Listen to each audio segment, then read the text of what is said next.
That is because they don't understand the Satipatthana Sutta in detail. And Satipatthana Sutta.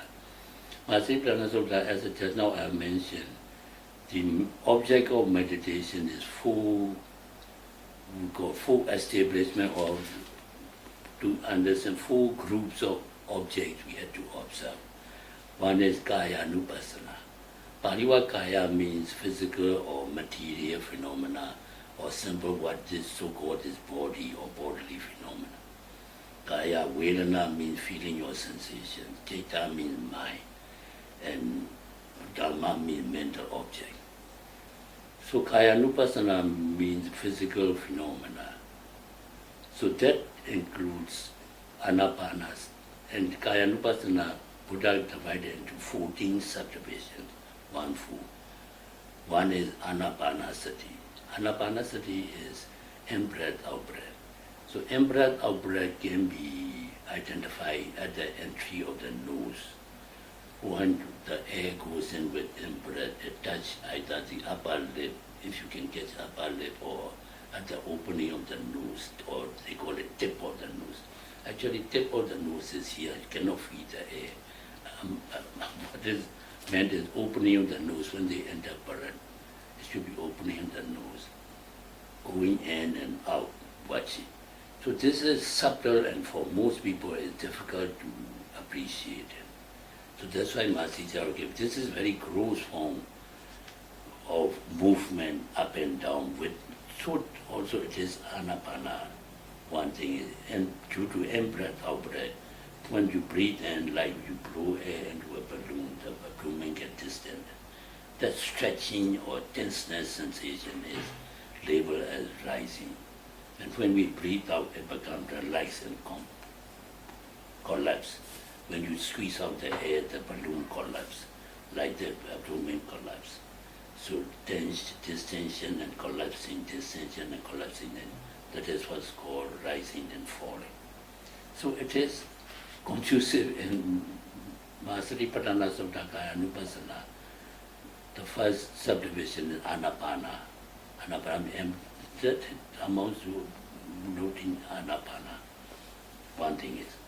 Then, and Dhatu Manasikara Bhava, contemplation on the four gross elements of Mahabhuta, great primaries, Pathavi or earth element, water or Apo Dhatu or water element, then Tejo Dhatu or heat element, and Vayu Dhatu or wind element. Vayu Dhatu is element of motion.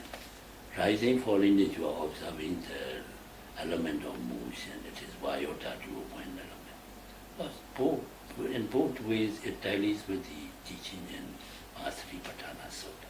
Only thing is the use of the word in Satipatthana Sutta they don't mention as rising, falling of the abdomen.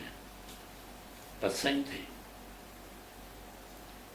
And this is not also the absolute. This is, we give as a primary object in sitting meditation. But you have to take up other objects as they arise also. Like when you hear a sound, not hearing. And when you feel pain and aches, you must know pain with sensations. This Vedana Nupassana, Dhamma Nupassana, and when the thoughts, and we are distracted by wandering mind, and noting the Citta Nupassana, all come under these Satipatthana Sutta. Only that word people are trying to make mole out of a mountain out of a mole.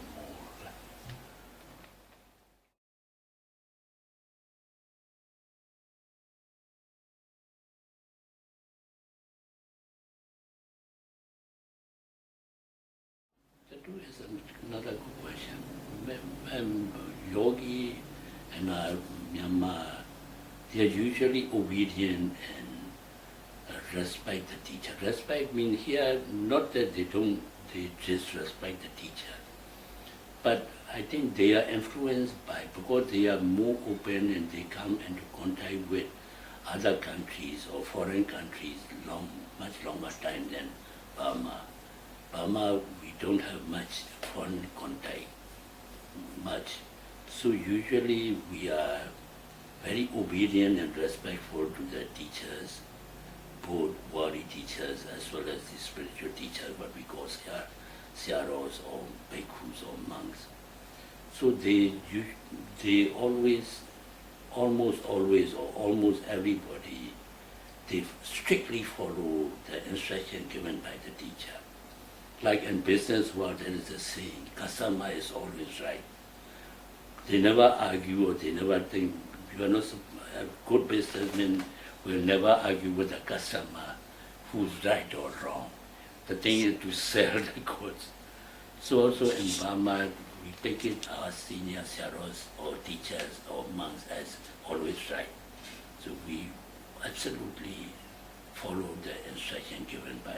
So that is easy to teach, and we find more progress in Burmese yogis than here.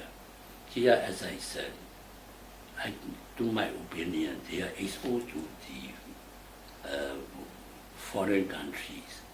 So from young, I think in school, they are encouraged to inquire or question the lessons or the things they encounter. So also in meditation, they usually not follow strictly to the teacher's advice.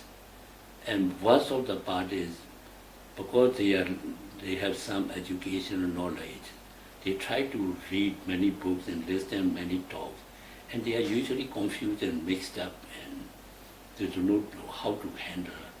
And even if we give instruction, it is very hard for them to follow or correct their own habits. As you know, as our human nature, it is difficult for us to mend the bad habits which we have accustomed to. So I think here they can sitting is good, but in reporting the wisdom or insight, knowledge is, you may call it, not very satisfactory.